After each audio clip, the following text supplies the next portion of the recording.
So tell me about the two sisters who are raised somewhere outside Windsor. Yeah, I grew up in a small town called Bell River, and that's somehow, for some reason, stamped on my brain. I've lived all over the world, and yet I can continue to write about Bell River. And it's a small farming town just outside of Windsor, about 45 minutes. And it's now really a suburb of Windsor. It's grown so incredibly with all of the auto money, which now is disappearing. But when I was there, it was, farm fields forever, and then this little town. And it was a marina and a bridge and a river and some handful of houses and a school. And it was idyllic to grow up in a place like that. Now, in retrospect, at the time it was horrible. I had to hitchhike to get anywhere, and everybody saw me smoke. If I was smoking, my mother would find out. So it was, a very oppressive for a jerk to grow up in, like me. But it was, in looking back, my brother still lives there with his kids. It's an amazing place to grow up. And the Peachy lives there with her draft dodger American father, who fell in love with Canada because he didn't want to fight in the Vietnam War. And he loves everything about Canada. And her sister, who's really her half-sister, who was born in California, in fact. And they came back to Canada to help Lou avoid the draft. So there's some embedded resentment their mother had against having to come back to Canada. And in some ways, Beth inherited that. And then Peachy was just born in Canada very haplessly and stayed, almost accidentally in some ways. And in some ways, I think she has that sort of cowardliness that I think I certainly had a little bit of that. I had to be propelled out of that town.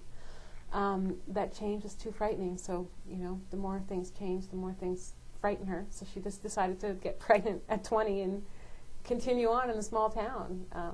I think because she didn't want to take the big leap out in any way that her sister had. Peachy, who has the American name, is so Canadian.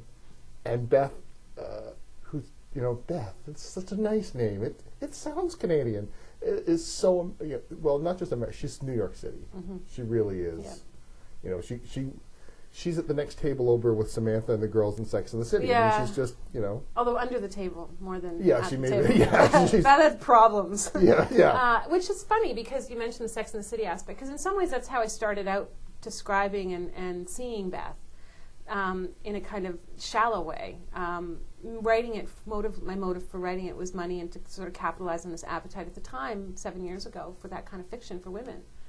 And, it started to feel very inauthentic to me because I know what those women go through and what they're really like and what a few too many martinis really does to you and how difficult it is to find love in a place that's so self-involved and propulsive. And so I ended up, painting the true picture of what a Carrie Bradshaw, living the way Carrie Bradshaw does, might end up, which in Beth's case is a church basement, with her mouth shut, and hopefully eventually finding her way.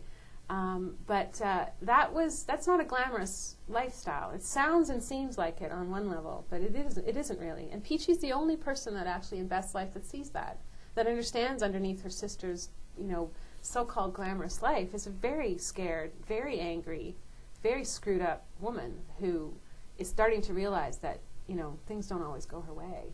And Peachy sees that. Can we talk about what the big incident that sort of propels her? Sure, it happens in the first few pages, so it's fine. Peachy walks in on Beth having sex with her husband. They used to be high school sweethearts, so there's some history there. And it was never exercised in some ways. They don't even like each other anymore. Which makes more sense. That's, I think, more authentic. They were drunk and stoned, and they had the opportunity. And Peachy hadn't slept with her husband in God knows how long because she'd been preoccupied as a mother, which I think a lot of women can relate to. And I think that instant spark came out of a huge writer's block for me when I had these two characters and I didn't really know what they were to do with each other. They felt real. They interacted in some capacity. I'd written some phone calls between the two, but I wasn't sure what their relationship would need in order to have this sort of spark of life. And I thought to myself, what's the worst thing a sister could do to another sister? It's certainly nothing I've ever done to my sister. I didn't even covet her husband. Was ex-husband. Was sleep with her husband. And so I threw that in there just as a kind of dare. And then I ended up with this plot line, with the story. Now we have something to do. And that took about a year to get to. I don't know why, but it did.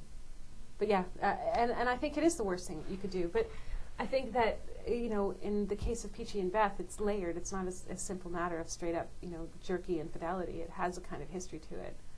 And in some ways, I think Peachy also felt like she had usurped Beth and never thought of it that way before. Beth, actually, in the backstory, you start to understand that, you know, Beth has a territorial aspect to all the people in her life. You know, she wants to be the favorite and the center of attention.